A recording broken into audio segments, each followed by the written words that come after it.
देखते रहना, तेरे फोन पे बताता है क्या।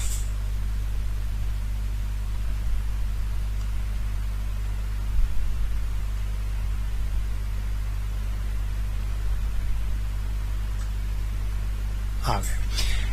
हेलो साथियों, नमस्कार, आदाब, सत श्री अकाल। मैं आर के बेनीवाल और आप देख रहे हैं स्थापना डिफेंस एकेडमी सरदार सर का अपना यूट्यूब चैनल स्थापना ई टीचिंग। साथियों, मैंने जैसे कहा था आज 24 मई है और 24 मई को आज से हम लोग अपना काम शुरू करेंगे। तो हमारा काम आज से शुरू हो जाएगा। पहला क्वेश्चन जो हम लेते हैं इसका वो देखिएगा क्या है हमारे पास आज से कि एसके गाइड का ये पहला मॉडल पेपर है। कहते हैं ना कि फलक को जिद है बिजलियां गिराने की, हमें भी जिद है आसियां बचाने की। तो किसी भी परिस्थिति के अंदर स्थापना डिफेंस एकेडमी सरदार सर अपना बेहतरीन काम करती है और आप देखेंगे आने वाले 50 दिन तक मैं आपको एसके गाइड के पूरे प्रश्न प्रत्येक मॉडल पेपर के, चाहे वो विज्ञान का हो, चाहे गणित का हो, चाहे जीके का हो, चाहे रीजनिंग का हो, सारे सवाल करवाऊंगा। बस 9:30 बजे रात्रि को आप हमेशा उपलब्ध रहना लाइव के लिए। कभी कभार दिक्कत थोड़ी बहुत हो जाती है किसी नेटवर्क वगैरह में, मौसम से, लेकिन मैं कोशिश करूंगा ऐसे समस्याओं का आगे आपको सामना नहीं करना पड़े। फिलहाल बिना वक्त गए हमारा सवाल शुरू करिए। ऑस्कर पुरस्कार किस क्षेत्र में दिया जाता है? तो ऑस्कर पुरस्कार है वो बच्चों सिनेमा के क्षेत्र में दिया जाता है। आप जानते हैं कि ऑस्कर पुरस्कार किस क्षेत्र में दिया जाता है? सिनेमा के क्षेत्र में दिया जाता है। नेक्स्ट क्वेश्चन है डॉक्टर निम्नलिखित में से कौन कभी भारत का वित्त मंत्री नहीं रहा है? तो मनमोहन सिंह वित्त मंत्री रहे हैं, पी चिदम्बरम रहे हैं, यशवंत सिन्हा रहे हैं, कमलनाथ हमारे वित्त मंत्री नहीं रहे। जवाब चला जाएगा कमलनाथ। नेक्स्ट क्वेश्चन आपके पास, इंडिया गेट कहां पर है? तो बच्चों गेटवे ऑफ इंडिया तो मुंबई में, इंडिया गेट कहां पर है? दिल्ली में। अगला सवाल, खिलाड़ी जीव मिल्खा का संबंध किस खेल से है? तो ये प्रसिद्ध भारतीय गोल्फर है जीव मिल्खा। गोल्फ, ये मिल्खा सिंह अलग है। मिल्खा सिंह है वो तो जो एथलीट थे, दौड़ प्रतियोगिता वाले रनर थे, एथलेटिक्स थे। जीव मिल्खा अलग है, ये गोल्फ से संबंधित है।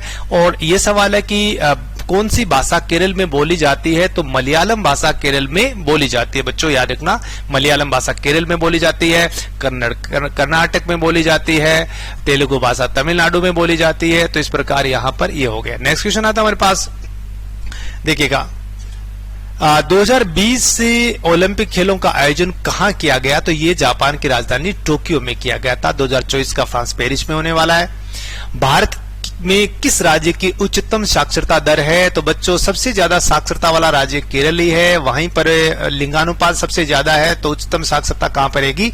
केरल में। अगला सवाल, भारतीय सशस्त्र सेनाओं के सर्वोच्च कमांडर का नाम बताइए। तो मैं आपको बता दूं कि देखिएगा भारतीय तीनों सेनाओं के सर्वोच्च कमांडर की बात करें तब तो इसका जवाब राष्ट्रपति जाएगा। और तीनों सेनाओं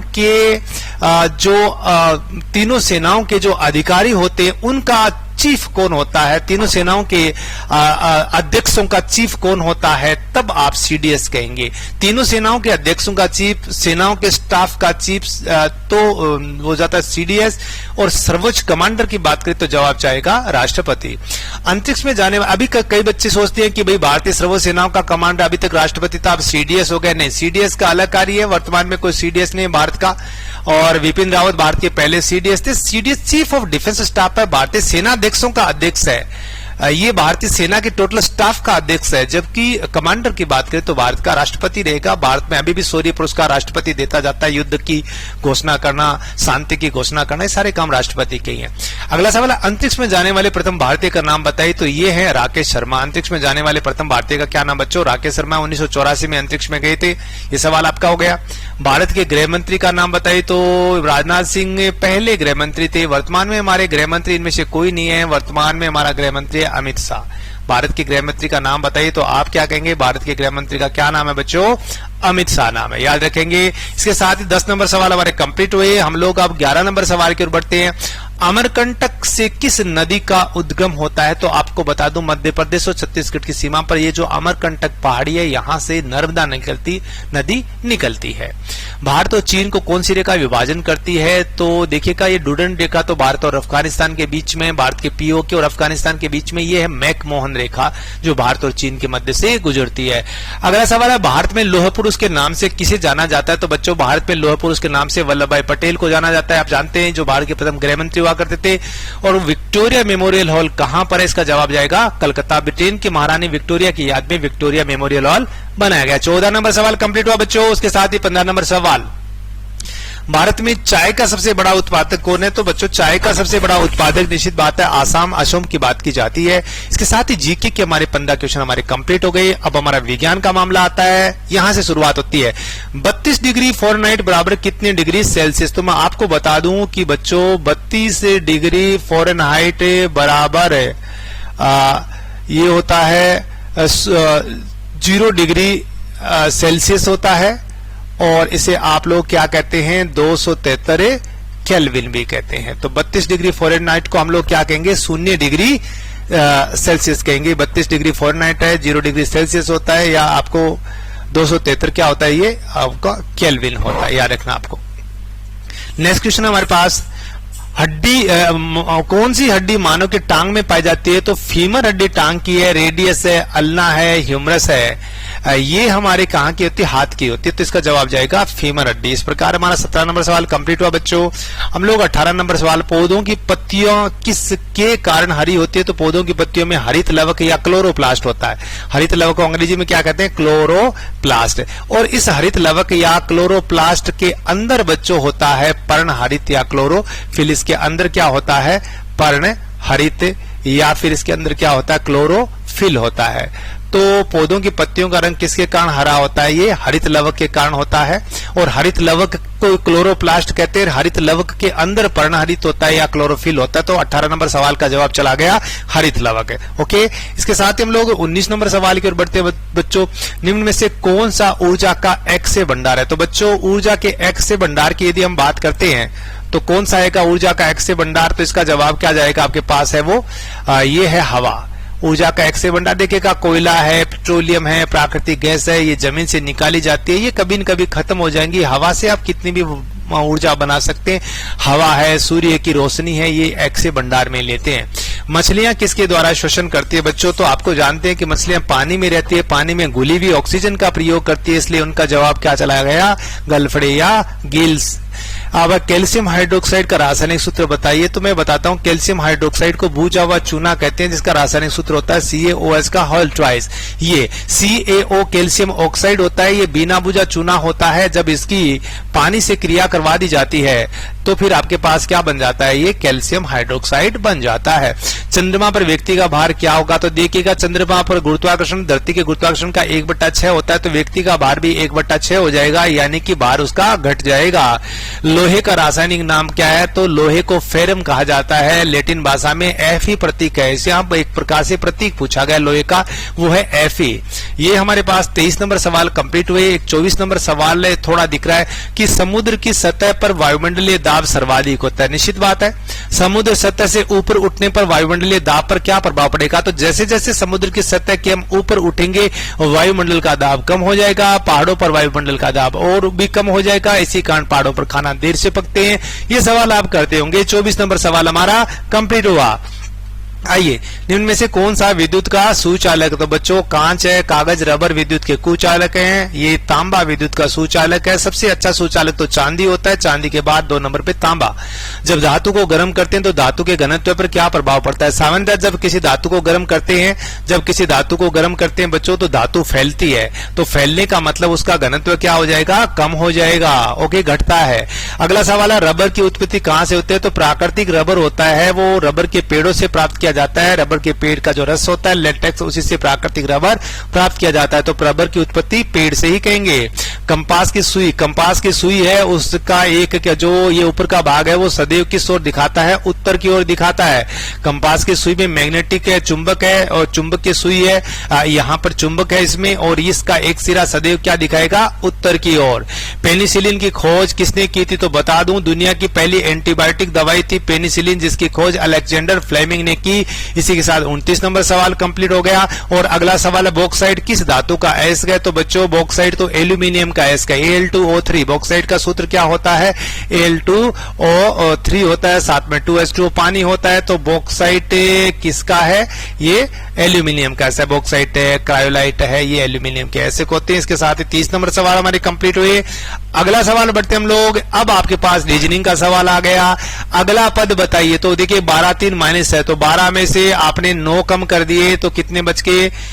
3। 3 में से फिर आपने -9 कर दिए तो बच गई -6, -6 में फिर -9 कर दिए तो -6, -9 और -6 के 15। तो इस सवाल का जवाब कितना चला गया? -15, यानी -9 घटाए गए हैं। ओके, 31 नंबर सवाल आपका कंप्लीट हुआ। 32 नंबर सवाल बच्चों, ये रीजनिंग मैथ के मिले जुले सवाल हैं, बहुत अच्छा सवाल है। 32 नंबर, 2 नल एक टैंक को क्रमशः 10 घंटे और 15 घंटे में भरते हैं। अलग अलग खोलें तो पहले को 10 घंटे लगेंगे, दूसरे को 15 घंटे। दोनों नल को एक साथ खोल दिया जाए तो टैंक भरने में कितना समय लगेगा? तो इसको जैसे कई तरीके सवाल को हल करने का, एक तो शॉर्टकट तो ऐसे कर सकते हो आप, 10 से गुणा, शॉर्टकट करना है तो 10 गुणा 15 बट्टे आप क्या कर दोगे 10 प्लस 15। ऐसे सवालों का ये भी 2 वाले सवाल है, 10 प्लस 15, और आपका जवाब कितना चला जाएगा? 150 बट्टे 25। कितना चला जाएगा बच्चों? 150 बट्टे कितना चला जाएगा? ये 25 आ जाएगा, और 150 बट्टे 25 को आप लोग क्या कहते हैं? 6 कहा जाता है। क्या कहा जाता है? 6। तो ये तो एक शॉर्टकट विधि है, लेकिन मैं आपको मेथड से बताता हूं इसका, कि इस सवाल को मेथड से आप कैसे करेंगे। जैसे पहला नल है वो नल ए है, और ये नल आपके पास बी है। ध्यान रखना, पहला नल है वो इस टंकी को 10 घंटे में भरता है, दूसरा नल इसे 12 घंटे में भरता है। ठीक है, यहां पर हम लोग क्या कर लेते हैं कि दोनों का लसागु निकाल लेते हैं। तो 10 और 15 का लसागु कितना हो गया बच्चों? 30 हो गया। ये क्या लिख लिया आपने? 30। अब 10 का भाग 30 में दिया तो कितनी बार चला गया? 3 बार। और 15 का भाग 30 में दिया तो कितनी बार चला गया? 2 बार। यहां 30 का मतलब है ये हम लोग कुल टंकी मानेंगे। 30 का मतलब इसको क्या, जो लसागु निकाला है इसको आप क्या मान ले? आप कुल टंकी मान लें, कि टोटल टंकी मान लीजिए 30 है, और एक दिन का ये भराव है। टोटल टंकी 30 है और ये एक दिन का भराव, एक दिन का भराव, एक दिन का ये भराव है, याद रखना। तो टोटल टंकी 30 है, एक दिन का भराव। पहला नल एक दिन में कितनी टंकी भरता है? 3। दूसरा नल एक दिन में कितनी टंकी भरता है? 2। तो बताइए दोनों नल एक दिन में कितनी टंकी भरेंगे? 5। दोनों नल एक दिन में 5 टंकी भरेंगे। कुल टंकी कितने हमारे पास? 30 है, तो 30 टंकी को भरने में कितने दिन लगेंगे? 30/5, यानी आपका जवाब क्या चला जाएगा बच्चों? यहाँ पर 6। मेरी बात समझ में आ गई होगी। इस विधि से कर लिया करो। पहला नल टंकी को 10 घंटे में भरता है, दूसरा नल टंकी को 15 घंटे में भरता है। दोनों का लसागु आपने 30 निकाल लिया, यानी कि आप मान लो कुल टंकी 30 है, और 30 में से 10 का भाग दिया, 3 बार गया, तो कहेंगे कि पहला नल, यदि कुल टंकी 30 माने तो पहला नल ऐसे 3 टंकी रोज भरेगा। कुल नल 30 टंकी 30 माने तो दूसरा नल ऐसे 2 टंकी रोज भरेगा। इस प्रकार दोनों नल रोज 5 टंकी भरते हैं। कुल टंकी 30 मानिए तो 6 जवाब चला गया। तो आप इस लसागु विधि से कर लीजिएगा। यहाँ पे शॉर्टकट विधि थी, 10 गुणा 15 बट्टे आपने क्या किया था? 10, ये पेन थोड़ा सा मिस्टेक कर रहा है, 10 प्लस 15 ये विधि भी है। तो मैं समझता हूं ये लसागु विधि आपके लिए बेस्ट रहेगी। ये 32 नंबर सवाल आपने कंप्लीट किया। अब बच्चों आपके पास 33 नंबर सवाल है। ये साधारण इस सवाल को हल करना है, तो इसमें कुछ भी नहीं, ऐसा कर लिया 2.9 गुणा आपने क्या कर लिया 7.05 और गुणा ये कितनी कर लोगे आप? ये 256 का वर्गमूल कितना निकाल लिया? 16। इसका वर्गमूल निकालना था 16, और नीचे 4 का स्क्वायर यानी 16। तो बच्चों 16 से तो 16 कैंसिल हो जाएगा, और आपके पास बच गया क्या? 2.9 को 7.05 से आप गुणा करेंगे, और इसका जवाब चला गया 20.445। ये वाला जवाब चला गया। तो 33 नंबर सवाल आपका कंप्लीट हुआ। अब बच्चों 34 नंबर सवाल है, शायद इसके ऑप्शंस आपको नहीं दिख रहे होंगे, मैं यहां बता देता हूं। 34 नंबर सवाल देखिएगा, दो संख्याओं का लघुत्तम एलसीएम 1134 है, दोनों संख्या का एचसीएफ यानी महत्तम 18 है। एक संख्या 162 है, तो यहां दूसरी संख्या ज्ञात कीजिए। तो आपको पता है कि पहली संख्या 1 गुणा संख्या 2 बराबर बच्चों क्या होता है? लसागु गुणा महसागु। क्या होता है? लसागु गुणा क्या होता है? मैसेप है। तो संख्या 1 को संख्या से 2 से गुणा करेंगे तो ये संख्या 1 गुणा संख्या 2 बराबर क्या होता है, लेसेप है गुणा मैसेप है। तो आपको संख्या 1 ज्ञात करनी है तो लेसेप है गुणा मैसेप है में संख्या 2 का भाग दे दीजिएगा, और संख्या 2 ज्ञात करनी है तो लेसेप है, भाई संख्या आपको 1 ज्ञात करनी है तो लेसेप है गुणा मैसेप है में संख्या 2 का भाग दे दो, और संख्या 2 ज्ञात करनी है तो लेसेप है गुणा मैसेप है में संख्या 1 का भाग दे दो। इस प्रकार आपको दूसरी संख्या ज्ञात करनी है तो लेसेप है कितना हो गया 1134, और मैसेप है ये कितना है बच्चों, ये 18। लेसेप है गुणा मैसेप है, इसमें दूसरी संख्या का भाग दोगे तो पहली संख्या, भाई क्या है ना, संख्या 1 गुणा संख्या 2 बराबर लेसेप है गुणा मैसेप है, तो संख्या 1 बराबर लेसेप है गुणा मैसेप है बटे संख्या 2, और संख्या 2 बराबर लेसेप है बटे मैसेप संख्या 1, तो लेसेप है गुणा मैसेप है बटे संख्या 1 का भाग देते हैं तो आपके पास क्या बन जाएगी संख्या 2। तो ये 18 नंबर 162 बच्चों 9 बार कटा गया, चला गया, 9 का भाग 1134 में दे दीजिएगा, 9 1 9, 1 आ गया, बच गया कितना 2, 9 दूनी 18, बच गया कितना 5, 9 6 54, 126 जवाब इस सवाल का चला गया। तो पहली संख्या 162 है, दूसरी 126। इसके साथ ही 34 नंबर सवाल आपका कंप्लीट हुआ बच्चों। हम लोग 35 नंबर सवाल की ओर बढ़ते हैं। देखिए क्या दिया, ये 35 नंबर सवाल आपका हो चुका था, 34 हो चुका, 35 का डिस्प्ले नहीं हो रहा होगा। चलिए 36 नंबर सवाल है, देखते हैं 36 नंबर सवाल क्या है। मैं उम्मीद करता हूं लाइव क्लास आपके पास बढ़िया चल रही होगी, ऑडियो वीडियो सारे बढ़िया आ रहे हैं। यदि कोई दिक्कत आ रही है तो आप कमेंट कर सकते हैं, और कोई भी समस्या आ रही है तो बच्चों ये डेली क्लास चलेगी। निम्न तो देखिएगा आप,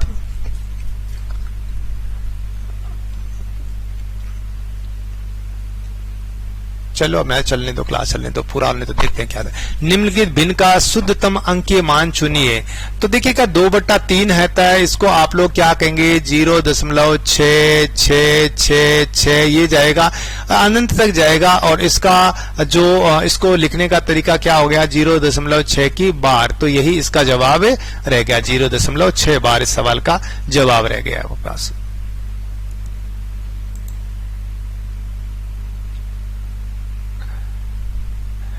अगला सवाल देखिएगा,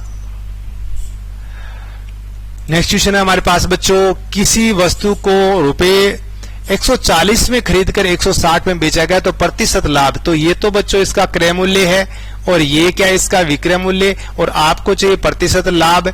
तो पहले मुझे बताइए यहाँ लाभ कितना हुआ। तो देखिएगा लाभ हो गया यहाँ पर 168 में बेची गई थी और खरीदी हुई है 140 में, तो ये 28 रुपए का लाभ हो गया। कितने लाभ हो गया 28 रुपए का। आपको चाहिए प्रतिशत लाभ, तो प्रतिशत लाभ बराबर क्या होता है, लाभ बटा क्रय मूल्य गुणा 100। प्रतिशत लाभ बराबर लाभ बटे आप क्या कहेंगे क्रय मूल्य गुणा 100। इससे प्रतिशत लाभ निकालते हैं तो लाभ कितना है हमारे पास 28 है, और क्रय मूल्य कितना है 140 है, और गुणा क्या कर दीजिएगा 100। तो आप देख लीजिएगा, शून्य से शून्य कैंसिल कर दीजिएगा, 7 का भाग दिए 14 आ गया 2, तो 28 तो कट गया। इस प्रकार आपके पास देखिएगा शून्य से शून्य कट गया, 14 28 2 आ गया, 2 को 10 से गुणा किया, यानी हमारे पास 20% का लाभ आ गया। ये सवाल हमने कितने नंबर कर लिया 37 नंबर सवाल कर लिया बच्चों। 38 नंबर सवाल ये करते हैं, उस घन का आयतन ज्ञात करो जिसकी एक भुजा की लंबाई 1 मीटर हो। तो आयतन बराबर क्या होता है बच्चों, भुजा गुणा भुजा गुणा भुजा, इससे तो बनता है ना आयतन। तो आप कहेंगे 1 मीटर गुणा 1 मीटर गुणा 1 मीटर। अब ये करेंगे आप, तो आप प्रत्येक मीटर को सेंटीमीटर में बदल लीजिएगा, 100 सेंटीमीटर गुणा 100 सेंटीमीटर गुणा 100 सेंटीमीटर। आप सबको एक साथ नहीं करना, आप 1 गुणा 1 करते 1 घन मीटर आ गया। अब 1 घन मीटर को 100 से गुणा करके 1 घन सेंटीमीटर नहीं बदलाते, यहाँ प्रत्येक मीटर को सेंटीमीटर में बदल लीजिएगा। 1 मीटर 1 मीटर 1 मीटर, सेंटीमीटर तो 100 सेमी 100 सेमी 100 सेमी, तो यहाँ 10 100 100 100 यानी 10 की घात 6 घन सेंटीमीटर आ गया। यहाँ जवाब क्या चला गया हमारा 10 की घात 6 घन सेंटीमीटर, 10 की घात 6 क्यूबिक सेंटीमीटर। इसके साथ ही 38 नंबर सवाल हमारा कंप्लीट हुआ बच्चों। याद रखना, यानी एक घन मीटर को एक घन सेंटीमीटर में बदलना है तो उसे किससे गुणा करना पड़ता है? 10 की घात 6 से, क्योंकि देखिएगा ये घन मीटर का मतलब होता है 1 मीटर गुणा 1 मीटर गुणा 1 मीटर। तो सेमी में बदलोगे तो 100 सेमी गुणा 100 सेमी गुणा 100 सेमी, यानी 10 की घात 6 घन सेमी हो गया। यानी एक घन मीटर को एक घन सेंटीमीटर में बदलना है तो आपको 10 की घात 6 से गुणा करना पड़ता है। 100 सेमी 100 सेमी 100 सेमी क्या, तो 10 की घात 6 घन सेंटीमीटर। इसका जवाब चला गया। 38 नंबर सवाल हमारा कंप्लीट हुआ बच्चों। 39 नंबर सवाल सीधा ही है कि इनको सरल करना है तो 225 का तो वर्गमूल 15 आ गया, 289 का वर्गमूल आ गया 17। 15 गुणा 15 कितना होता है? 225। 17 गुणा 17 कितना होता है? 289। जवाब चला गया 15/17। इसके सवाल थे हमारे 39 नंबर सवाल कंप्लीट हुआ बच्चों। अब हम लोग 40 नंबर सवाल की ओर बढ़ते हैं। 39 नंबर सवाल हमारा कंप्लीट हुआ। एक दो सवाल बीच में कट रहा बच्चों, कोशिश करेंगे अगले वीडियो में आपको पूरे क्वेश्चंस दिखे। थोड़ी सी दिक्कत आ रही है एक दो सवाल के हमारे शायद। तो अब है हमारे एक क्रिकेट खिलाड़ी, ये देखिएगा 42 नंबर सवाल है। एक क्रिकेट खिलाड़ी अपनी 14 पारियों में 30 के औसत से रन बनाता है। अगली पारी में यानी 15वीं पारी में कितने रन बनाए कि औसत 32 हो जाए? तो मैं आपको बता देता हूं कि पहले उसने 14 पारियों में कुल रन कितने बनाए? 30 के हिसाब से बनाए तो कुल रन कितने हो गए? 14 गुणा 30 यानी 420 रन हो गए। कितने रन हो गए? 420 हो गए। अब उसके पास 15 पारी आ गई तो 15 पारियों का वो औसत कितना चाहता है? 32 चाहता है। तो 15 को 32 से आप गुणा कर लीजिएगा। 15 पारियों में औसत 32 यानी 15 में से प्रत्येक का 32, तो 15 पारी के कुल कितने चाहिए? 15 दूनी 30 को शून्य, हासिल कितने बचे? 3, 45 3 480। तो आपको पहले उसके 420 थे और बाद में 480 चाहिए उसको, यानी कि 15वीं पारी में उसे कितने रन बनाने पड़ेंगे? 60 रन। बात समझ में आ गई होगी कि 14 पारी में 30 के हिसाब से 420 रन बने हैं। फिर वो कह रहा है कि एक पारी और खेलनी, 15 पारी खेलनी है। 15 पारी खेलने पर औसत 32 होगा। तो 15 पारी खेलने पर औसत 32 होता है, इसका मतलब 15 पारियों के 480 रन बनेंगे। तो अब वो बताता है कि 15वीं पारी में कितने रन बनाए उसने। तो देखिए दोनों का अंतर हो गया, 14 पारी का टोटल ये, 15 पारी का टोटल ये, तो 420 और 480 का अंतर 60। इस प्रकार 43 पारियों में से ये जो 15वीं पारी का औसत कितना हो गया? 60। क्लियर हो गई बात? चलिए नेक्स्ट देखते हैं। आगे देखिएगा आप बच्चों 44, ये है हमारे पास 43 नंबर सवाल। एक काम को 10 दिन में करता है। अच्छा, ए और बी मिलकर 6 दिन में करते हैं, बी अकेला कितने दिन में पूरा करेगा? तो वही सवाल है, ए किसी काम को कितने दिन में करता है? 10 दिन में करता है। ए और बी दोनों मिलकर ये काम कितने दिन में करते हैं? 6 दिन में करते हैं। तो दोनों का अब आप क्या निकालेंगे? यहां पर एलसीएम निकालेंगे। 10 और 6, 10 दिन और 6 का एलसीएम कितना आ गया? 30 आ गया। ये 30 का मतलब आप इसे कुल काम मान लें। ये एलसीएम है, इनको क्या मान लें? कुल काम मानना आपको, कि यहाँ कुल काम आप 30 मान लो। ए रोजाना 10 काम करता है तो एक दिन में ए कितने काम करेगा? 3 काम करेगा।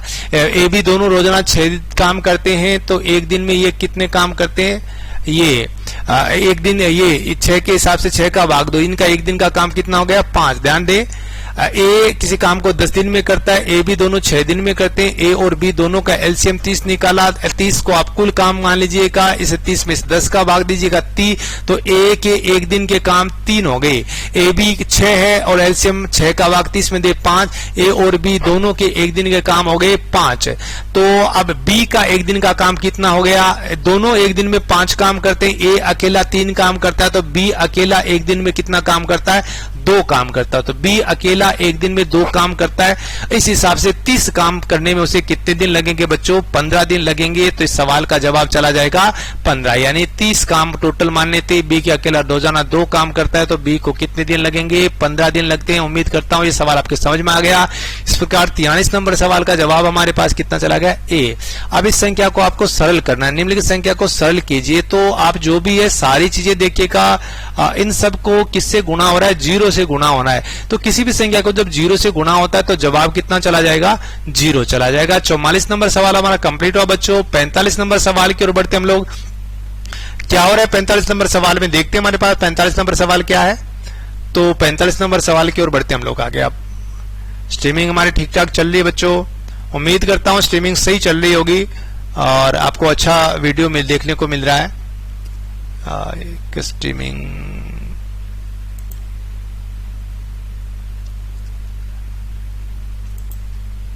चलिए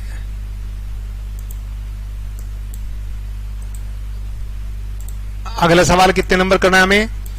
ये सवाल हमारा हो गया बच्चों, कितने नंबर हो गया था हमारा सवाल? देखिएगा थोड़ा सा मैं इसको स्क्रीन को सेट कर देता हूं, आपको थोड़ा व्यवधान आ रहा होगा बच्चों। ये ठीक किया हमने और वापस हमारा काम शुरू। ये हमारे सवाल है 45 नंबर सवाल हमारे पास। ये रहा 45 नंबर सवाल। एक आदमी ने एक बैंक से 12% वार्षिक 10 से 20 हजार रुपए उधार लिए, तो बताओ उसको कितनी राशि चुकानी पड़ी। यानी साधारण ब्याज का सवाल है, आपको मिश्र धन ज्ञात करना है। तो आप मिश्र धन ज्ञात करने के लिए साधारण ब्याज ज्ञात कर लीजिएगा और फिर ब्याज को मूलधन में जोड़ देना, आपका मिश्र धन बन जाएगा। तो साधारण ब्याज बराबर क्या होता है? मूलधन गुणा, साधारण ब्याज का सूत्र क्या होता है? मूलधन गुणा समय गुणा दर बट्टे क्या होता है बच्चों? 100 होता है। यहाँ मूलधन कितना है? 20,000 है, आपको देख रहे हैं मूलधन कितना? 20,000। समय कितना? 1 वर्ष, साल 1 दिया हुआ है, बताओ 1 साल में, और दर कितनी? 12 बट्टे कर दीजिएगा 100। तो मूलधन 20,000, समय 1, दर कितनी? 12 है बट्टे 100। तो आप 100 से इस 100 को कैंसिल कर लीजिएगा। 12 दूनी 24, ब्याज हो गया 2,400 रुपये। ये ब्याज हो गया, 20,000 थे 2,400 ब्याज हो गया, यानी 22,400 इसका जवाब चला गया है। इसके साथ ही 45 नंबर हमारे सवाल कंप्लीट हुए बच्चों। आइए 46 नंबर सवाल की ओर पढ़ते हैं। ये एक श्रृंखला का सवाल है। यहाँ कितना जोड़ा है आपके पास? +4, फिर कितना जोड़ दिया? +8, तो यहां कितना जोड़ दिया? +16। भाई +4 +8 +4 जोड़ दिया, +8 जोड़ दिया, +16, तो आप +32 जोड़ोगे, तो 30 में 32 जोड़ते कितना बन जाएगा? 62 बन जाएगा। ये जवाब आपका चला गया। इसके साथ ही आपके 46 नंबर सवाल कंप्लीट हुआ बच्चों। हम लोग 47 नंबर सवाल की ओर बढ़ते हैं। देखिएगा क्या है? एक आदमी दक्षिण की ओर मुंह करके खड़ा है। पहले सवाल पढ़ ले। वह घड़ी की सुई की दिशा के विपरीत 135 डिग्री पर मुड़ जाता है, उसके बाद घड़ी की दिशा में 180 डिग्री मुड़ जाता है। अब बताओ उसका मुंह किस तरफ है? तो आपने सवाल पढ़ा, एक आदमी, और देखिएगा इधर होता है, आपको पता है उत्तर होता है, इधर होता है दक्षिण होता है, इस तरफ क्या होता है? पूरब होता है बच्चों, और इस तरफ हम लोग क्या बनाते हैं? पश्चिम बनाते हैं। एक आदमी दक्षिण की ओर, यानी उसका मुंह इस तरफ है। आपको पता है कि घड़ी की सुई की दिशा ये होती है, और घड़ी के विपरीत, सुई के विपरीत है वो क्या होता है? ये वाला होता है। सुई की दिशा ऐसे तो चलती है घड़ी, ऐसे घड़ी की सुई ऐसे चलती है, ऐसे ऐसे चलती है घड़ी की सुई ऐसे, तो घड़ी की सुई की दिशा ये होती है, ये याद रखना, और घड़ी के सुई के विपरीत होती है ये वाली। चलिए, एक आदमी दक्षिण की ओर मुंह करके खड़ा है, नीचे की ओर मुंह करके खड़ा है, घड़ी की सुई के विपरीत 135 डिग्री पे मुड़ता है, यानी वो इधर मुड़ेगा, ये वो इस तरफ मुड़ेगा आपको, और यहाँ पर वो 180 पर मुड़ गया, यहाँ पर वो 90 तक आ गया। इधर मुंह था, यहाँ तक आया, वो 90 पे आ गया, फिर वो 45 और आया है, तो वो अभी वो इस तरफ हो गया उसका मुंह। किस तरफ हो गया? इधर हो गया उसका मुंह। ये मुड़ गया ना इतना। भाई देखो, यहां इतना मुड़ता तब तो वो 90 पे मुड़ता, उसका मुंह इधर था, यहां से वो यहां आया 90 पे मुड़ गया, फिर 45 और मुड़ा, तो इसका मुंह आप किस तरफ हो गया? ये इस तरफ है। अब क्या कहा कि उसके बाद घड़ी की दिशा में 180 डिग्री, तो अब इसे 180 डिग्री घड़ी की दिशा में मोड़ना है, तो ये हो गया। तो ये हो गया दक्षिण और पश्चिम। इसका जवाब चला गया दक्षिण पश्चिम चला गया। इसके साथ ही 47 नंबर का सवाल हमारा कंप्लीट हुआ बच्चों। हम 48 नंबर सवाल की ओर बात करते हैं। किसी कोड में डॉटर को TER और DAUGH लिखा जाता है, तो एप्टीट्यूड को क्या लिखे? तो देखो DAUGH, ये जो शुरू के 1 2 3 4 5 अक्षर हैं वो वैसे के वैसे लिख दिए, लास्ट में लिख दिए, और लास्ट वाले 3 है वो शुरू में लिख दिए। तो लास्ट वाले 3 को शुरू में लिख दो, लास्ट वाले 3 है UDE, तो ये रहे शुरू में लिख दिए UDE, और फिर APTIT, तो APTIT, यानी लास्ट वाले जो 3 अक्षर हैं उनको शुरू में पटक दिया, और फिर जो शुरू के 5 अक्षर हैं उनको बाद में पटक दिया। इतना सा किया है बच्चों, आपको दिख रहा है, आपको फिर से देख लीजिएगा कि यहाँ पर DAUGH, तो DAUGH ये जो शुरू के अक्षर थे उनको तो यहाँ पटक दिया, और लास्ट में जो TE था उसको शुरू में ला दिया। तो इसी प्रकार जो शुरू के लास्ट के जो UD है उसको तो आपने शुरू में पटक दो, और बाद में जो बच गया APTIT उसको लास्ट में पटक दो। APTIT ये रहा APTIT, इसको आप लास्ट में पटक दीजिएगा। तो इस प्रकार ये 2 नंबर जवाब इसका चला गया। ये 48 नंबर हमारा सवाल कंप्लीट हुआ। अब हमारे पास 49 नंबर सवाल है। ये देखिएगा क्या किया इन्होंने, ये 5 का गुणा 5, ये गुणा 5 वाली श्रृंखला चल रही है। 25 से गुणा 5 किया, फिर 125 को गुणा 5 किया, तो फिर गुणा 5 का मामला है। तो 31 25 को आप गुणा 5 से करोगे तो देखिएगा 31,250, 15,500 और ये 16,300, ये आ गया 31 25 को आपको 5 से गुणा करना, 10 से गुणा करने पर 31,250, तो 31,250 का मतलब 15,500, 15,625, ये 15,625 का जवाब चला गया। इसके साथ ही 49 नंबर सवाल आपका कंप्लीट हो गया बच्चों। और ये 1-2 सवाल दब गए हैं, तो मैं उम्मीद करता हूं ये वीडियो आपको पसंद आया होगा। इस श्रृंखला का ये पहला वीडियो था एसके गाइड का। इसके साथ आपको मैथ की क्लास भी मिलती रहेगी। रोजाना रात्रि को 9:30 बजे आप हाजिर रहें, लाइव रहें और चैनल को सब्सक्राइब करें, शेयर करें, आगे तक मेरी बात पहुंचाएं। हमें इससे एनर्जी मिलती है। आप जितना ज्यादा इसमें रुचि आप रखेंगे उससे कई गुना रुचि हमारी रहेगी। तो उम्मीद करता हूं कल रात्रि को 9:30 बजे फिर मिलेंगे। तब तक के लिए गुड बाय। ओके, थैंक्स, जय हिंद, जय भारत।